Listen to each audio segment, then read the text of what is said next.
Welcome all, मेरा नाम है पीयूष मिश्रा और मैं वीडियो लेक्चर सीरीज क्लास 6 को आज कंटिन्यू करूंगा। तो क्या है, अभी तक हमने 4 चैप्टर जो है कंप्लीट कर चुके हैं और वो वीडियो मैंने एक प्लेलिस्ट बना के उसमें डाल दी है। आप चाहो तो उसको जाके वहां से देख सकते हो।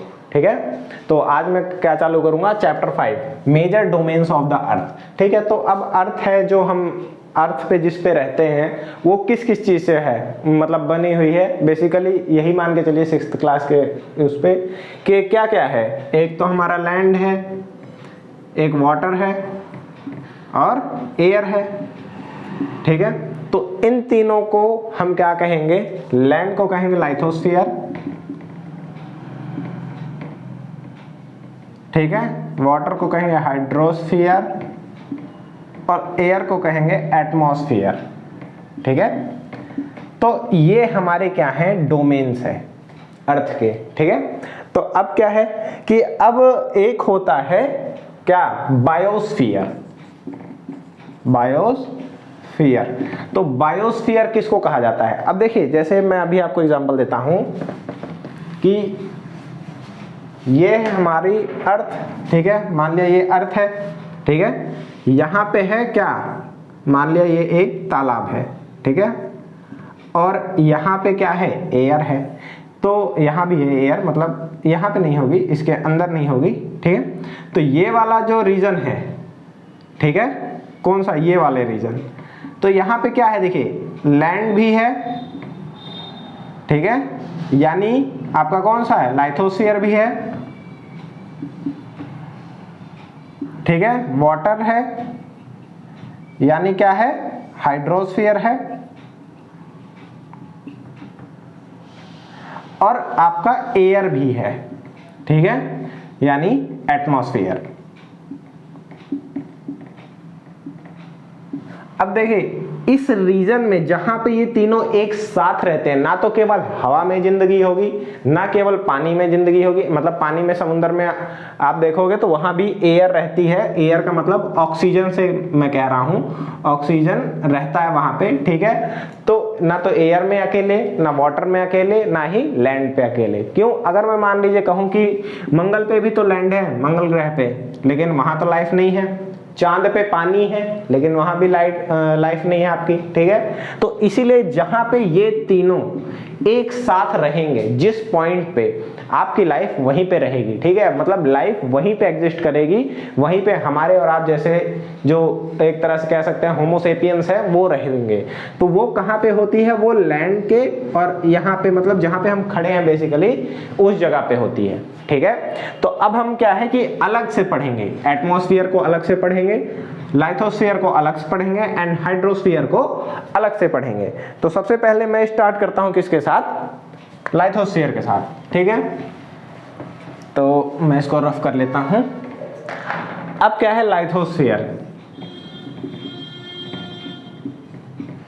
तो देखिए हम क्या जानते हैं, हमारा तकरीबन अगर मैं एक ऊपर से बोलूं तो आपका 70% क्या है, वाटर है और 30% लैंड है। ठीक है, तो देखिए 30% ये जो लैंड है यही है आपका क्या, लाइथोस्फीयर। अब लैंड में आपके क्या क्या आते हैं, लैंड में आते हैं आपके बेसिकली कॉन्टिनेंट्स। ठीक है, कॉन्टिनेंट्स आते हैं आपके। अब देखिए दो तरह से होता है, एक तो आपका हो गया लैंड और दूसरा जो बचा, और दूसरे वाले को क्या कहा जाएगा, वो होगा आपका कौन सा, ओशन बेसिन। ओशन बेसिन, ठीक है, बेसिन्स। तो ये दो चीज आपके एग्जिस्ट करते हैं। अब क्या है, अब बेसिकली हम पढ़ेंगे कॉन्टिनेंट्स के बारे में। ठीक है, तो कॉन्टिनेंट्स मैं बता दूं आपके 7 कॉन्टिनेंट्स होते हैं। ठीक है, आप उनकी लोकेशन निकाल सकते हैं। जब मैंने आपको पढ़ाया था, क्या बोलते हैं, लैटिट्यूड पढ़ाया था, लॉन्गिट्यूड पढ़ाया था, तो उनके बेसिस पे आप सारे कॉन्टिनेंट्स की लोकेशन बता सकते हैं कि ईस्टर्न हेमिस्फीयर में है, वेस्टर्न हेमिस्फीयर में, नॉर्दर्न हेमिस्फीयर है, सदर्न हेमिस्फीयर में है। ठीक है, तो ये आप चारों ही बता सकते हो। अब मैं आपको कॉन्टिनेंट्स के नाम बताता हूं कौन कौन से होते हैं। ठीक है, पहला कॉन्टिनेंट है आपका एशिया।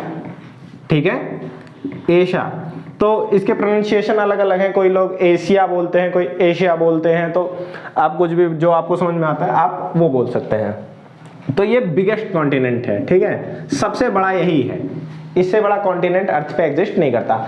एक मतलब एक्स्ट्रा नॉलेज उनके लिए जो कॉम्पिटिटिव एग्जाम्स कर रहे हैं और इस वीडियो को देखेंगे, तो आपको जो कॉम्पिटिटिव एग्जाम में क्वेश्चन आएगा वो आएगा कि अरेंज करना है इन 7 कॉन्टिनेंट्स को अकॉर्डिंग टू देयर साइज, ठीक है। और ये भी पूछ सकता है कि जब ये कॉन्टिनेंट 7 नहीं थे, जब ये केवल एक कॉन्टिनेंट थे और फिर इसमें से टूट टूट के 7 कॉन्टिनेंट बने हैं, तो उस कॉन्टिनेंट को क्या कहा जाता था?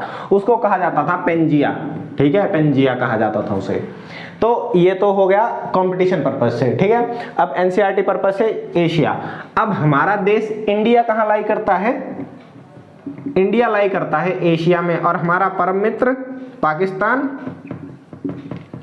एंड चाइना, ये भी कहां आपके लाई करेंगे? एशिया में, ठीक है। हर किसी का सपना होता है कि उसे यूएस जाना है, पता नहीं क्यों है लेकिन होता है। यूएस आपका कहां लाई करता है? क्या वो एशिया में लाई करता है? नहीं, यूएस लाई करता है नॉर्दर्न है, क्या बोलते हैं, नॉर्थ अफ्रीका में, सॉरी नॉर्थ अमेरिका में, ठीक है। अब अगला कॉन्टिनेंट क्या है? और हाँ, एशिया की कह सकते हो आपकी एशिया में जो आपके सबसे बड़े देश हैं वो आपके हैं कौन से? चाइना, इंडिया एंड रशिया, ठीक है। तो ये 3 हैं जो मतलब एशिया को जो बेसिकली आप कहते हो कंट्रोल करते हैं, ठीक है। आगे क्या है आपका? सेकंड नंबर पे आता है अफ्रीका। सेकंड नंबर पे आता है अफ्रीका। देखिए, अफ्रीका सेकंड लार्जेस्ट कॉन्टिनेंट है, ठीक है। इसका अगर मैं बात करूं तो ये कौन से नंबर पे आएगा? साइज के हिसाब से सेकंड नंबर पे आएगा। और इसको मतलब एक तरह से कहते हैं कि बहुत रिच है किस चीज में? इस पे नेचुरल रिसोर्सेज बहुत ज्यादा है, मतलब बहुत ही ज्यादा है, ठीक है। लेकिन एक्चुअल में ये कॉन्टिनेंट बहुत पुअर है, ठीक है, बहुत पुअर है, बहुत गरीबी यहाँ बहुत ज्यादा है, ठीक है। और आपको यहाँ पे मतलब जानवरों की बहुत ज्यादा प्रजातियां मिलेंगी, ठीक है। और आपका क्या है, ये एशिया, जैसे अगर ये यहाँ पे एशिया है आपका, तो ये जस्ट आपको एशिया के बगल में ही लाई करता है, ठीक है। और आपका अफ्रीका में ही आपके सहारा डेजर्ट पड़ता है, ठीक है। सहारा डेजर्ट जो आपका सबसे बड़ा डेजर्ट है वो कहाँ पड़ता है? अफ्रीका में ही पड़ता है, ठीक है।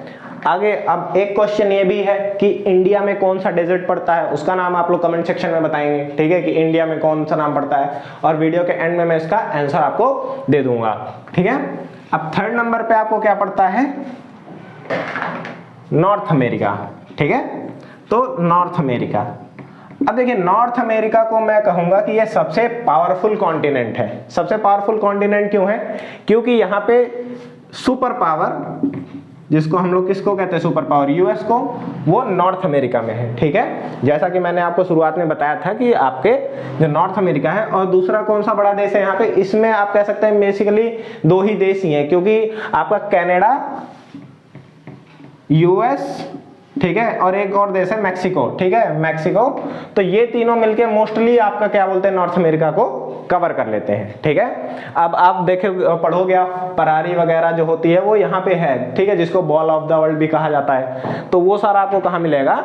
नॉर्थ अमेरिका में। अब अगला क्या है? साउथ अमेरिका, ठीक है। नॉर्थ अमेरिका हो गया, अब साउथ अमेरिका। तो साउथ अमेरिका में आपको क्या मिलेगा? साउथ अमेरिका में आपको जो सबसे बड़ा देश आपको मिलेगा वो कौन सा है? ब्राजील, ठीक है। ब्राजील साउथ अमेरिका का सबसे बड़ा देश है, और भी बहुत सारे देश हैं, ठीक है। और उसके बाद क्या है, आपको अमेज़न रिवर, ठीक है, अमेज़न जहां से आप शॉपिंग वगैरह करते हैं वो नाम लिया गया है अमेज़न रिवर से, तो वो आपको कहां मिलेगी? वो आपको मिलेगी साउथ अमेरिका में, ठीक है। तो साउथ अमेरिका के बाद आता है क्या आपका? एंटार्क्टिका। क्या आएगा? एंटार्क्टिका, ठीक है। एंटार्क्टिका, आप देखिए एंटार्क्टिका एक ऐसा कॉन्टिनेंट है जिसमें कोई नहीं रहता। कोई क्यों नहीं रहता?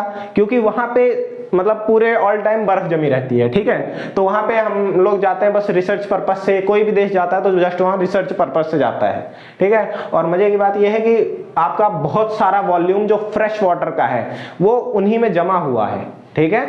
और वहां पे जो हमारे हैं, जैसे मैत्री एक प्रोग्राम है जो हम लोग चलाते हैं, कहाँ पे? एंटार्क्टिका में ही, ठीक है। तो एंटार्क्टिका, और आजकल हाल फिलहाल में ही एंटार्क्टिका के अगल बगल वाले रीजन को क्या बोलना जाने लगा है? उसको जो मतलब आप कहते थे सदर्न ओशन, ठीक है, सदर्न ओशन, उसको अब ओशन का भी दर्जा दे दिया गया है। ठीक है, पहले वो ओशन नहीं था, पहले वो इंडियन ओशन, आर्टिक ओशन और अंटार्कटिक ओशन के मतलब टच करता हुआ था। ठीक है, उसको मतलब ओशन नहीं कहा जाता था। और ये पहला ओशन है जिसको हमने ओशन करंट के बेसिस पे बनाया है। ठीक है, मतलब मान्यता दी है।